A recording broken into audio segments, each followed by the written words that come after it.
Alright, so today we will be looking at examples of semi-simple algebras. And that's going to be all for this video because the next chapter is really big, so yeah. So we start with the proposition.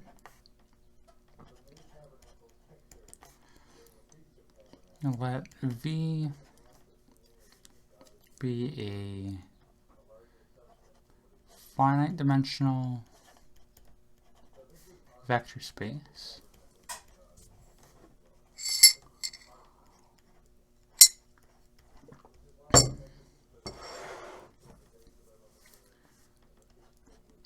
then we have that the general linear Lie algebra of V is reductive.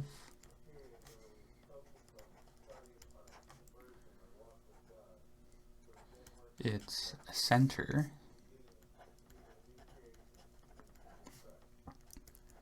is the set of homotheties of V.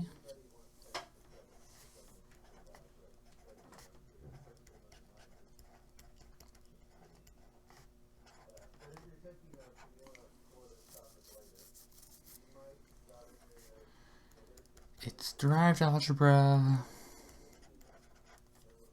is the special linear group. I've done that as a homework exercise. That's pretty straightforward to show, actually.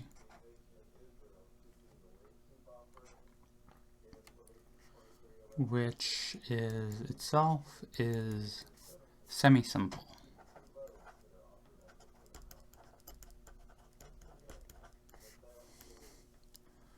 And, okay. Since this is general linear, we have that the identity representation of the general linear Lie algebra of V is simple.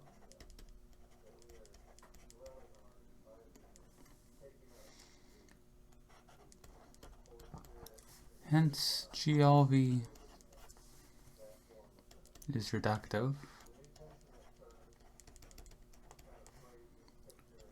and so is equal to the sum of its center, which we are going to always call C, and its derived algebra, which we're going to write here as the standard notation of D of GL of V.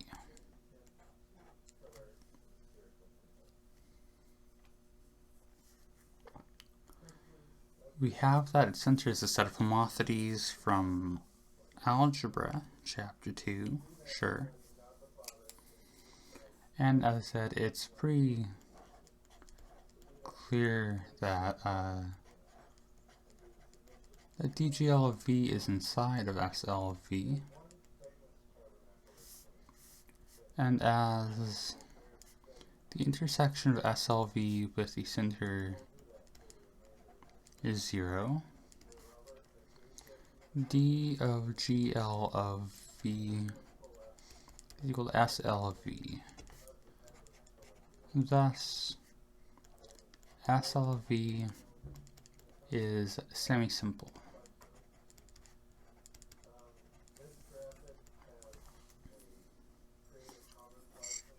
And that's all our conditions there.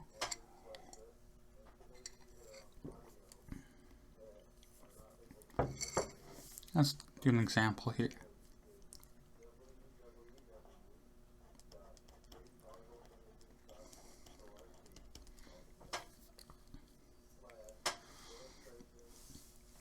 So we have a special linear group of if K is our ring or our field or whatever we're taking it to be, the two-dimensional version as the matrices in the 2 by 2 square matrices of K with, and as we said in the very first episode, I believe, these are the ones with 0 trace. And we have then a basis of X be the, I believe that's the right shift. Y is then, of course, what I believe is the left shift. And H is, that'd be rotation, that'd be reflection along one of the axes. But this is clearly a basis. As we have all the off-diagonal elements next to Y, and H is the only way diagonal elements can cancel each other out. And we have that we can determine the bracket of SL K2. This is just a bunch of matrix calculations. You get the bracket of H and X is 2X. You get the bracket of Y and H is 2Y. You get the bracket of X and Y is H. And as always, you flip the terms, anti-symmetry, you get the negative value.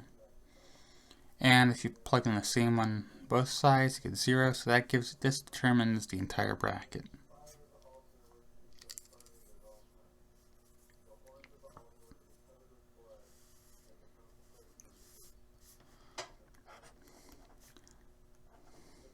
As algebras of dimension 1 or 2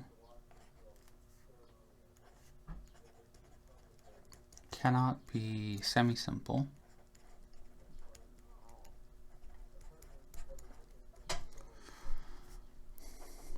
SLK2 is simple. And in fact, SL of Kn is simple for all n at least 2. I guess for 1 that would just give you the 0 algebra, and we don't ever want to consider that. Alright. Our proposition here.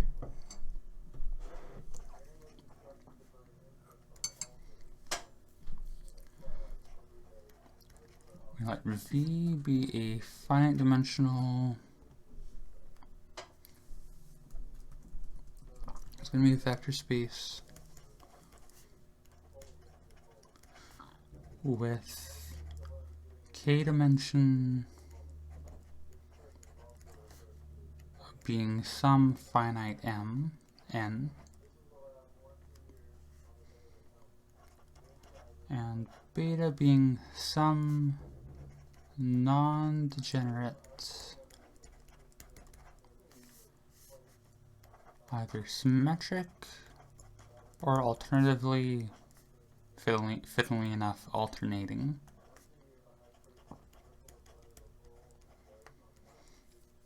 By linear form on V.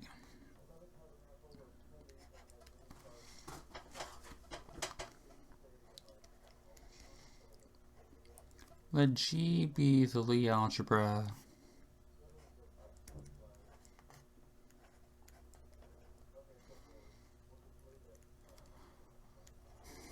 of the x in GLV such that beta of xm and m prime plus beta of m and xm prime is equal to 0 for all m and m prime in V.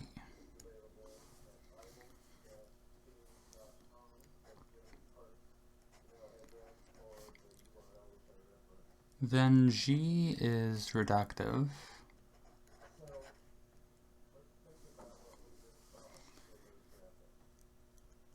and it is also semisimple except for the two-dimensional case on a symmetric form.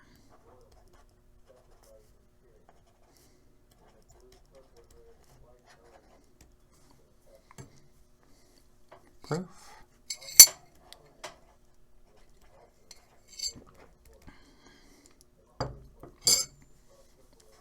For all u in the general linear Lie algebra V, let u star be its adjoint, not its adjoint representation, but its adjoint with respect to our bilinear form beta.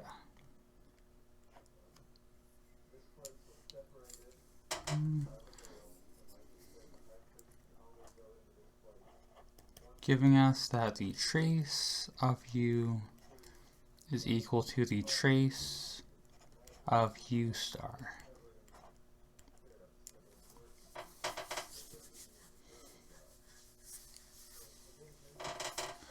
Then the condition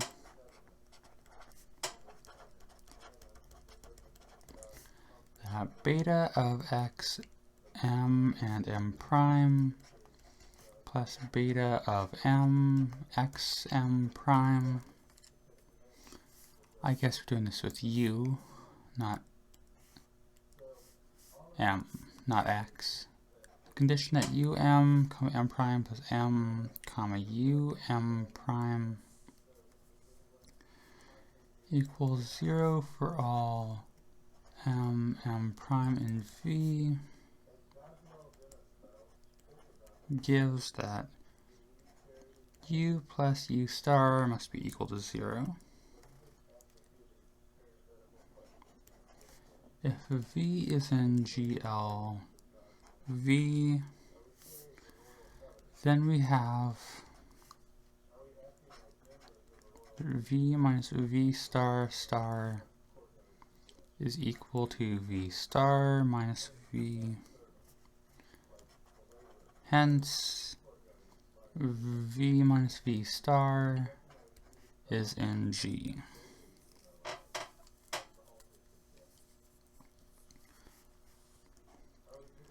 Let U be an element of G, orthogonal to G, with respect to the bilinear form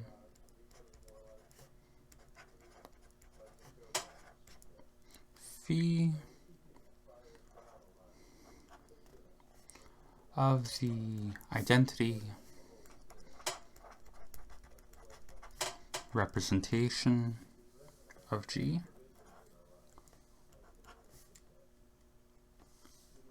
So not quite the killing form, because it's not the adjoint. Then we get that for all V in GLV, the trace of U times V minus V star equals 0, so that we get, stalling for a new line, the trace of U times V is equal to the trace as we saw above, of u times v star,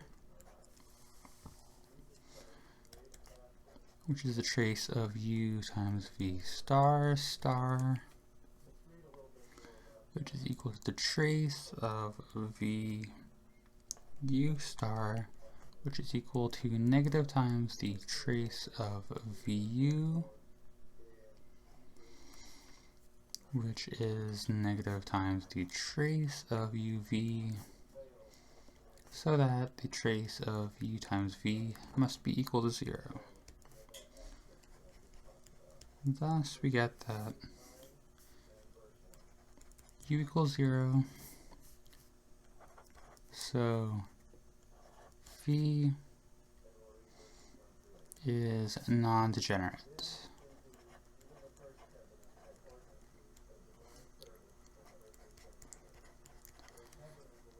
Hence G is reductive.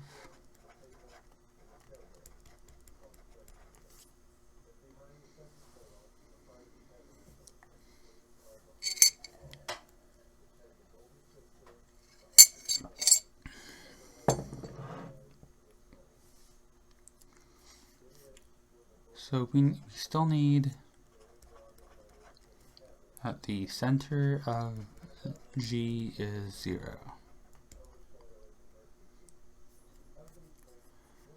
By extending, once again, we do the whole extending the base field.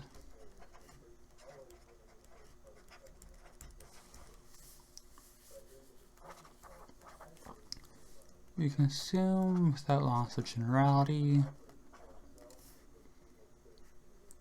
that K is algebraically closed.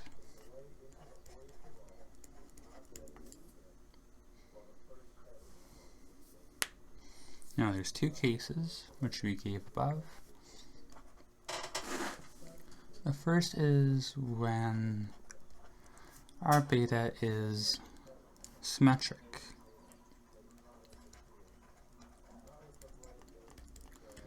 Then it is identified with the bilinear form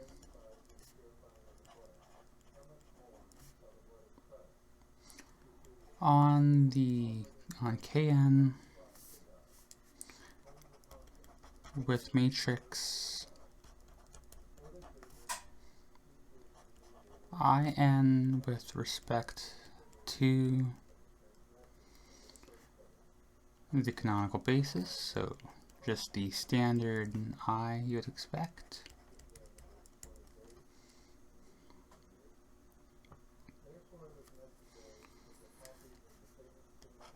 As so, G is identified with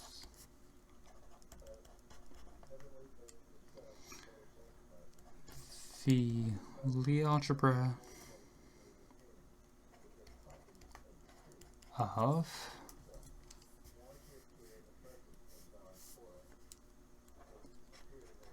skew-symmetric matrices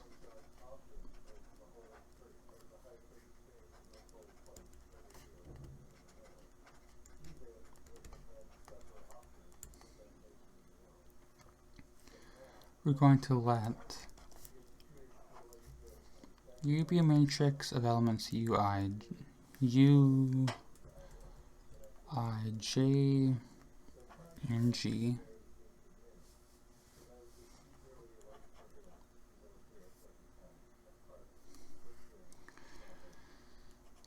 Noting that U commutes with the matrix of elements V, I, J, and G.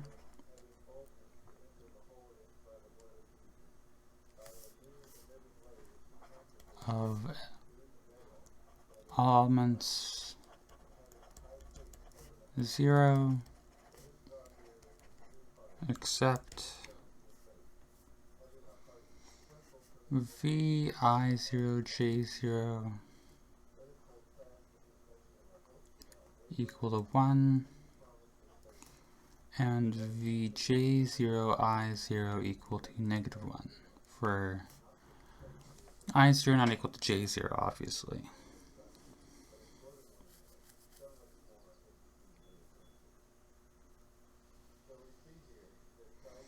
Okay, it says we find that ui0j is equal to uj0j equal to ui0 equal to uij0 equal to 0 for I not equal to I0, J0, and J not equal to I0, J0.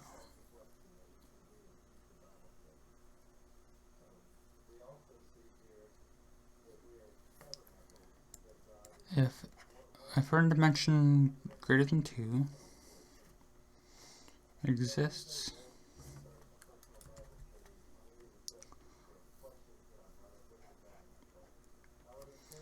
for all distinct I0 and J, there exists distinct I and J0 such that I is not I0, J is not J0, I0 is not J0, so ui0j is 0.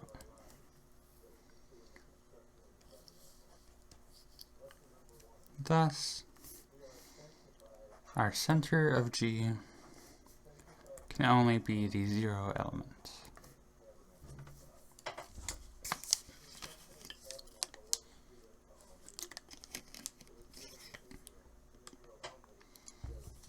Alright.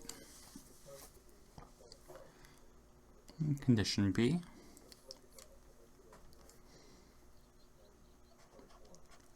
When beta is alternating,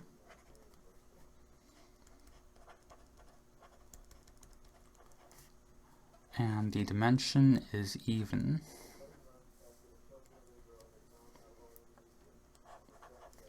beta can be identified with the bilinear form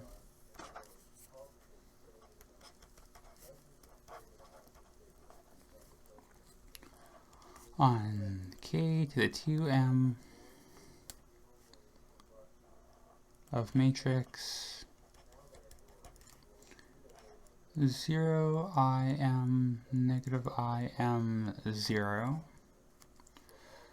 with respect to the canonical basis.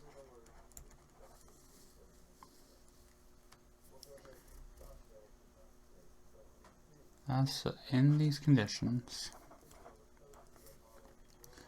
G is identified with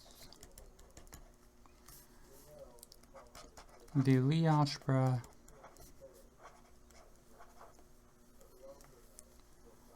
of matrices.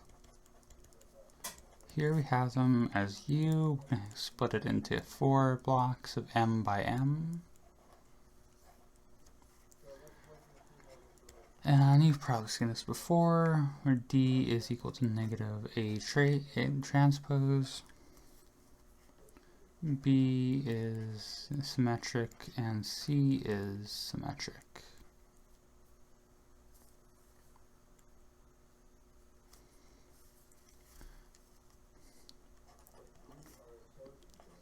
We use that U commutes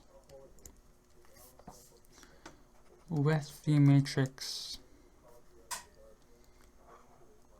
X 0, 0, negative X transpose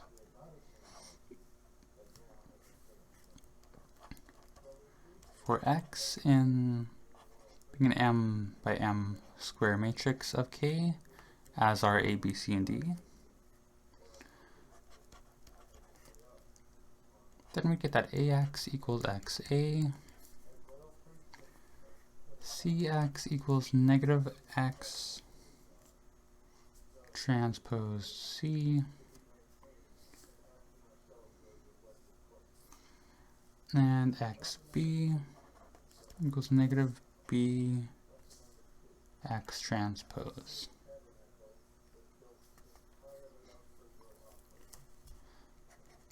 Thus, as this holds for all X, we get that A is a scalar matrix, so it's equal to lambda times the m-dimensional identity matrix for some lambda.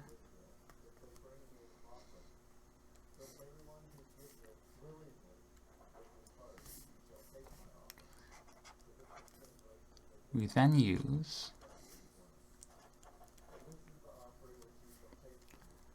that U commutes with the matrix 0, y, 0, 0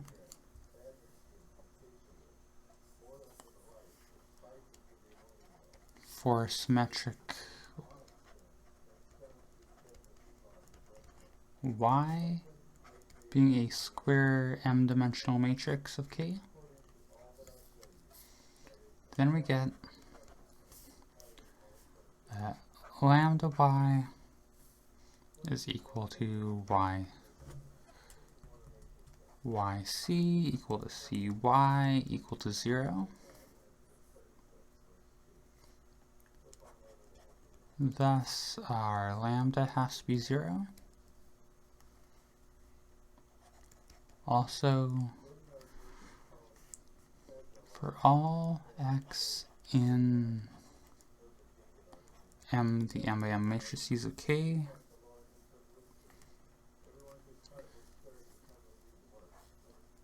x plus its own transpose is symmetric.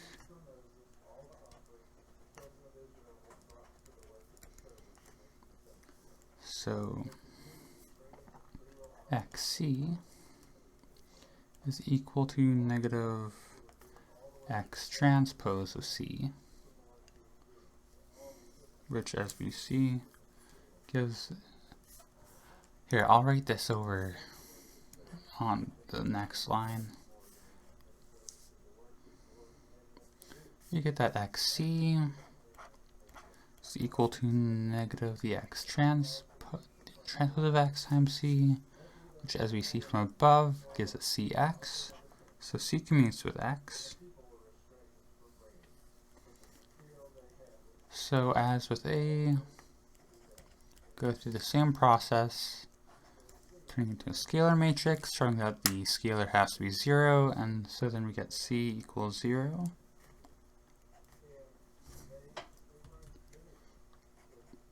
And we go through the same process for B.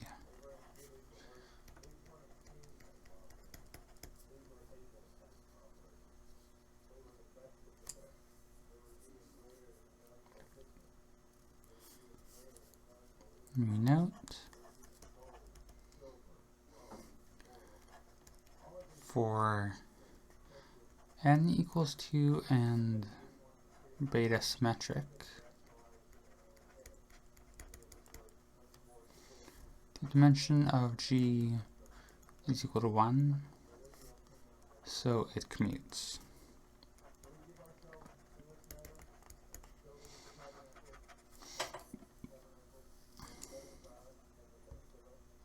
Okay, and I guess we're calling it here. Another short video, but the next chapter is like massive. So yeah, hopefully we'll make up the short length of this chapter with the long length of the next, is my plan. I don't like having short videos like this, but sometimes that's just how it boils down to, you know? Sorry about that.